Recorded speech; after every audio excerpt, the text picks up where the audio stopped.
सबको जय मसीह की। आइए हम आज का वचन पढ़ते हैं।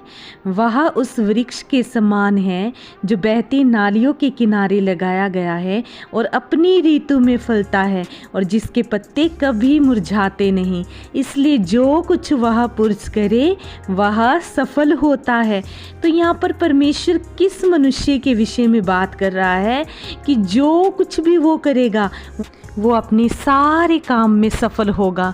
तो परमेश्वर क्या कह रहा है कि जो मनुष्य हर रोज उसकी उपस्थिति में बैठता है, पवित्र आत्मा के जल के पास जिसके पौधे लगे हुए हैं, पवित्र आत्मा किसको दर्शाता है?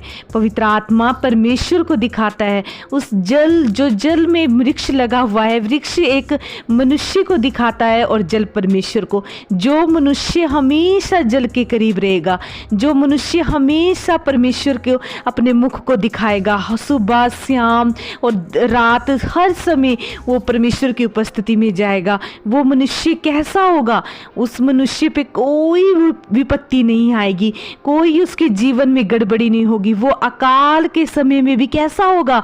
वो सूखा नहीं होगा, वो बंजर भूमि में नहीं होगा, वो हमेशा फलवंत होगा, जो कभी मुरझाएगा नहीं, जिसके पत्ते हरे रहेंगे, जो अपनी ऋतु में फल देगा और दूसरों के लिए क्या बनेगा?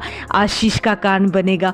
तो सच में हमारा परमेश्वर हमारे लिए कितनी बड़ी योजना बनाए हुए है कि जो कोई मनुष्य मेरे साथ उपस्थित होगा, मेरे संग रहेगा, मेरी हुजूरी में जो बैठा रहेगा, वो किसके समान होगा? जो बहती नदियों के किनारे पेड़ लगाए गए हैं।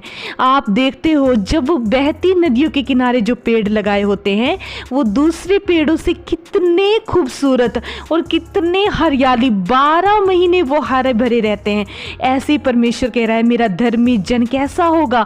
उस फलवंत वृक्ष के समान होगा जो कभी मुरझाएगा नहीं, कभी सूखेगा नहीं, कभी किसी चीज की उसको घटी कमी नहीं होगी और दूसरों के लिए भी क्या बनेगा? वो आशीष का कारण बनेगा।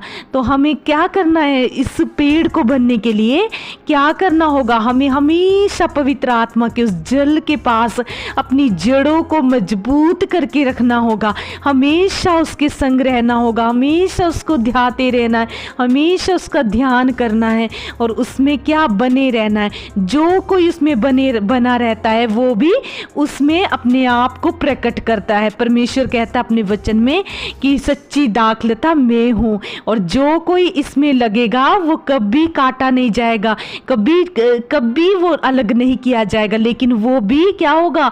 फलवंत होगा, अपनी ऋतु पे फलवंत होगा। जो जिसके ऊपर परमेश्वर का अनुग्रह होगा, जिसके ऊपर परमेश्वर की हुजूरी होगी। हालेलुया।